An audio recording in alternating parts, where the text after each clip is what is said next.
Hello everyone, welcome to another episode of TCG Talk, back today with another video. And in today's video we're going to be going over the IRA list that I've been working on for the Outsiders, post-Outsiders set, and kind of talk about my thoughts on how to approach the hero, like what kind of things you should be going into, and just kind of give you some general thoughts. So if you're new to the channel, welcome. I'm glad that you stopped by. If you like this type of content at the end, please leave a like, comment, or subscribe if you so wish. Feel free to check out the Discord and the Patreon down below, get some added benefits for the channel, and join our amazing community. And yeah, we'll get right into it. So IRA has actually been the most interesting one of all the Ninja Blitz heroes because there's several ways you can take IRA right now. I think there's no like one best way. I think she has several playable archetypes. I think it really just depends on your meta. Now, if you're going to like a big, huge event, you know, like a battle hardened, then maybe you play like the most consistent version, which in my opinion is sort of the mid-range version with a lot of 3 blocks, which is kind of like what I'm doing here. But you also can play, I think, the Flick Flack, like the 6 Flick Flack version of Iroh, where it's like all combo cards in 3 blocks, and Flick Flacks is really useful. I think the aggro version of Iroh with even bigger than that is really good as well. Like, there's a bunch of different ways you can take it. So all these cards, definitely feel free to chop and change them. Like, try different things, see what you can do with it. And I challenge you to explore it a little bit. I feel like this list has worked. I have done really well with this list so far. I think I have like 1 loss in like 15, 20 testing games. And it was like a 1-0 loss, super close. But I've beaten a lot of good decks with it and done pretty well with it. So getting into the equipment, I choose Breaking Scales as my main board arm piece. There's really not another better one. You could play Shuko if you so wish, but this list is best more synergized with Breaking Scales. A lot of my like cards that I have at the end, it still has the 1 block, and I'm able to give cards like Fluster Fist and 100 Wins that +1, and even give some of my combo cards +1 if I absolutely have to. It's not the best in the world, but like if you look at the arm pieces that we have available, it's not very much, to be honest. Like, we have, you know, Blade Cuff, which really isn't anything. You could use Flick Knives. Flick Knives is an option as well. I personally don't like it. I don't want to get rid of my Kodachis in any way, shape, or form. And yeah, that's just kind of how that goes. And then Shuko's not really one either. So you can use whatever you want. I still think Breaking Scales is probably just your best option in general. Tunic is a chess piece. If you don't own a Tunic, Blossom of Spring works just fine. Deep Blue works just fine. Those are probably your best options. Again, chess piece for Ninja, we don't have a whole lot available, so you're going to have to kind of be creative. I would probably use Blossom of Spring would be my next best option. Headpiece, Mask Momentum all day, every day. It's not going to be a different one. You could try Mask Many Faces, but the way I replace, she wants to threaten that card draw every turn, even on a 2-card hand. So you definitely want Mask Momentum. You kind of need Mask Momentum to make Ira work. So if you're a newer player and you really want to play Ira in Skirmish season and you want to buy 1 expensive card, buy Mask Momentum if you can afford it. If you can't, Mask Many Faces is probably your next best option because Mask of Pouncing Links is banned. For the boots, Snapdragon Scalers, solely because we're running Snatch in this list, so we want to be able to, you know, threaten that as well as push the point. We'll kind of talk about a couple of those play lines here in a second. But Snapdragon Scalers is definitely the play for this. Sideboard equipment, we're running same as we did with the Katsu list. Against Kano, we're running 3 AB and Lantern, so we can prevent that 1 pop-off play they have, or try to at least. We're running a decent amount of blues in the deck, you know, 12 blues, so we should have at least 1 blue in hand to be able to prevent most of that. And then you also could run Spell Void here if you felt like it. This honestly should be Spell Void. I'll change that at the end of this video. We'll go ahead and change it right now, but that should be Spell Void instead of Gloves. I don't know why it's not. The reason you run 1 Spell Void in the list is because you want to be able to pitch a blue and block 3, and then also activate Spell Void to basically block 4 while only pitching 3 resources. Because Spell Void is you just crack it and you block 1 Arcane. So that's the best option for that. Against Icelander, normally in the lists I'm running AB2 usually, and that's about it. And then Shuko is for your matchups like Arachne and matchups, any Guardian matchups I'll put in to help the extra block, and even Dory as well. So getting into the list, I have more of a mid-range list here that is looking to pivot into an aggro turn when it's presented. So we'll talk about the core of the deck that's not like a power turn. So you have cards like Flick Flack, Fluster Fist. Flick Flack's really good, obviously. And this deck doesn't combo with as many cards, but in my opinion, it's better than a Fate Foreseen because I have 40 reacts in this list, and I'd rather have that than Fate Foreseen because it still can combo with 100 Winds. It can combo with a bunch of my blues, Fine Center, Fluster Fist, Winds of Eternity. So it still has, 8-10 targets in the list that it can help combo off of to give that extra block value. So it's just really good for that. Sink Below I like because I can filter and search for a card when I need to. Fate Foreseen is not as useful. And then we're running Sigil of Solace in case we run the pesky Guardians who want to pummel us and we can't use D-Reacts. We can at least try to stay alive with a Sigil. So that's kind of like the defensive tools in the deck. Kind of our like staple go-agains. We don't have a ton of go-again in this deck, honestly, but we don't need it. We're not looking to do that. We're not looking to have 3-4 card hands. The only time we're really looking to do that is on like a super big power turn where we can block with 1 card and then deal 15. So overall, it's just really good value attacks. I've even thought about replacing like 100 Winds with Pounding Gale just to have, again, a good value attack. Because my goal with this deck is block with 2 cards, attack with 2 cards, 9 times out of 10. And when I attack with 2 cards, I'm looking to do 7 to 8 damage minimum. So a good example is a blue and Fluster Fist, right? You Kadachi, Fluster Fist, and you attack for 7 damage over 3 turns, threatening a mass draw where you can arsenal for your next turn. Same thing with Soul Bead Strike. Torrent Tempo, we're presenting even 8 damage. And depending on what their life total is at, we'll even fire off Torrent Tempo 1 for 6 on the second attack. And then you have even cards like Push the Point. Push Point's an old school card, and it's one some people still don't have in the list. I love this card. I'll talk about it in a second. But on the second attack, because they always let the first Kadachi hit 9 times out of 10, Push Point's coming in for 7. So off a 2-card hand, you're attacking for 8 total on 2 links, and it's just really, really nice.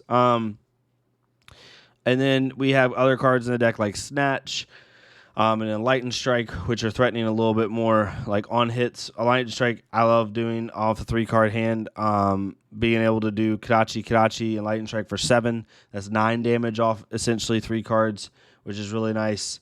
And just gives some flexibility later in the game, and it's a 3-block. The only card from Outsiders that we are using is Give and Take. Give and Take's super nice. Like doing Kadachi, Give and Take for 4, and then going and getting a card if they try to block it, which most of the time they want to block it because you're going to be threatening mass next turn.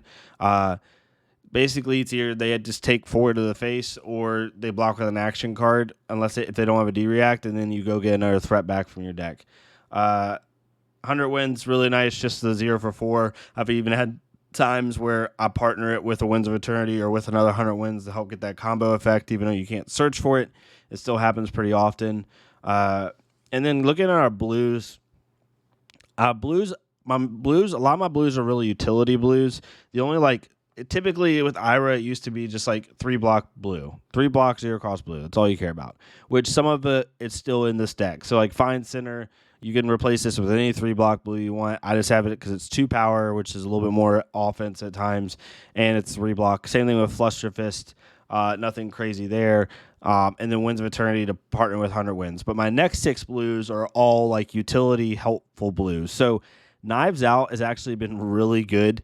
I've played Knives Out where like you have a turn where you have a blue Fluster Fist, a blue Knives Out, a Give and Take, and a Soul Bead Strike, right? You'll play Kadachi for 1, Knives Out making it 2, you'll Kadachi again for 3, then you'll 100 Winds, or you're not even Kadachi next. You can 100 Winds for 4 on your second attack, so now you dealt 5 damage or 6 damage over the course of 2 attacks.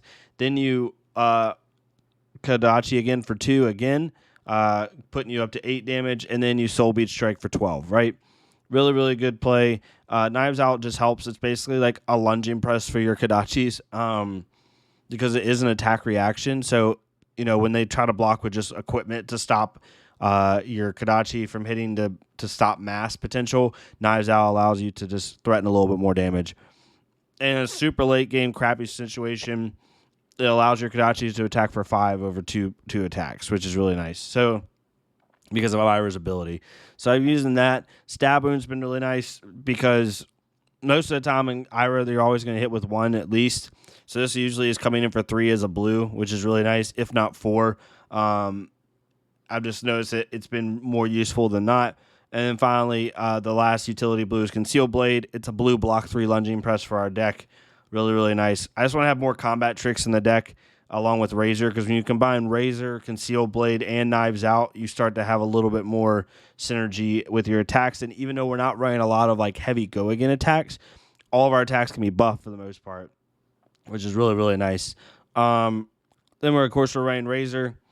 So now you're looking at like, I'm assuming most people watching this deck are like, deck tech are like, wow, there's not a lot of go again in here. This deck can seem really inconsistent. It's not. This deck is meant to use 2 card hands. You are not meant to have 3 to 4 cards in your hand every turn. It has a lot of 3 blocks. If you look through the deck, out of the 40 cards in the deck, we only have 2, 4, 6. I mean, if you count Sigil as a 3 block, because it does 3, let's just say we're not going to count it. 2, 4, 6, 8, 10. You have 10 cards in the whole deck out of 40 that are not a 3 block or higher. This deck is meant to block. You want to block first with this deck, and then go from there. So that's kind of where I'm at with the deck. The power turns are this. So there's a couple different power turns you're looking for. Power turn 1 is a push the point with a either Command and Conquer or Flying Kick off of Tunic. So what you'll do is Kadachi for 1. So like, let's just say your hand, you draw up and you draw into a Flying Kick, a push the point, a blue, and any card after that. 100 wins, right? So, you Kadachi for 1, they let it hit, you push the point for 7. Now all of a sudden you're threatening literally almost half their life total over 2 attacks, so they're going to block a little bit, likely. Then you would Snapdragon Scaler that, and then Flying Kick for 7. So now you've dealt 15 damage over 3 attacks. If you have Tunic up, you can even 100 wins again and then Flying Kick for 7. So you've done 18 damage, right, over 3 attacks off a 4-card hand. Even if it's a 3-card hand, like Push the Point, Flying Kick, and a blue off a Tunic, or Blossom of Spring, you're basically, again, dealing 15 damage over 3 attacks. So that's kind of one power play. Another one's the same thing, but with Push the Point and Command and Conquer, you're dealing 14 damage over 3 attacks. And then finally, another kind of like power playish hand is with Snatch. When you Kadachi for 1, Snatch for 5, threatening the go again, or threatening the draw, you can either snap it or razor it, and then come in with something else like a Flying Kick, or something more threatening. So Push the Point is kind of like, honestly, the conduit for a lot of these power plays, and it's why I keep it in the deck, because on a 4-card hand, you can easily deal 15 plus damage. Even on a 3-card hand, you can deal 15 plus damage, and it's just super nice for that. That's kind of like one of the bigger power plays. Another one that you could definitely do really revolves around Enlightened Strike with 4-card hands. Kadachi for 1, Enlightened Strike for 7 or 5, draw a card, snap it, and then play out like 1 or 2 attacks, and then a Flying Kick. So I've dealt 15 to 20 plus damage pretty consistently with this deck on those power turns, and that's when you're looking to take tempo.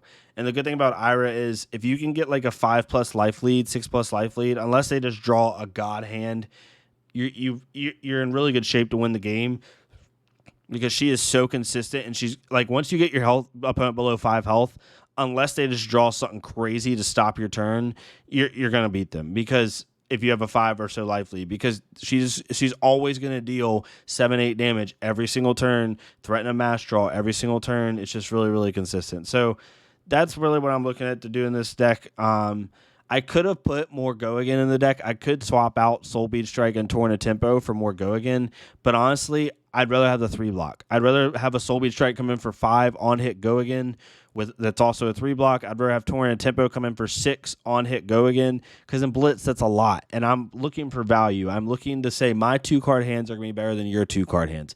I am totally okay with blocking for 6, and then Kadachi, Torn and Tempo. I dealt 8 damage over the course of 2 cards, and then call it a day, right? Like it's something that I'm looking to do. It's kind of almost like mid-range Rhinar in a way. Where I'm looking to deal 7-8 damage, and then I'm waiting for my Blood Rush Bellow turn or my power turn where I deal 15 to 20 damage on you. So that's what I'm looking to do. I'm comfortable with this deck. I really wouldn't change anything in this deck. There's not a card that I'm missing that I would say like I wish I had this. I've always done well with Ira. I'm definitely going to be taking Ira to Skirmish season. We'll see how that goes. But yeah, let me know what you think of the list. I know there's a bunch of different ways people are running Ira, and I think there's multiple ways Ira can work. I used to run the even bigger than that build, and I had success with that as well. I just like the consistency of blocks and overall feeling that this deck gives. So hopefully you like this. If you did, please leave a like, comment, subscribe. If you don't agree with this deck, let me know. Let me know what you would change. For those that don't have Command and Conquer, if you've made it this far, there's not really a replacement for it. The best replacement for it, in my opinion, is probably Humble, but that's a 2-block from the new set that's really good. Honestly, I would just run a Pounding Gale. Like that's what I would do. Maybe if you want to keep poppers in there, like you want another set of poppers, right, for like Prism, because Prism's going to be a thing in Blitz. You definitely could run like Humble or Race Face or even Amnesia would be really good. So that's a thought process as well. If Prism gets really, really popular, I probably would swap out my Torrent Tempos for another 6 power, something like that. But we'll have to see. So yeah, definitely let me know what you think of the deck. Hopefully you try it out. So far I've had this up public. The community's done actually decently well with it. Most time when a large group of people play it, the percentage is like somewhat low, even if it's a good deck, because people are learning the deck.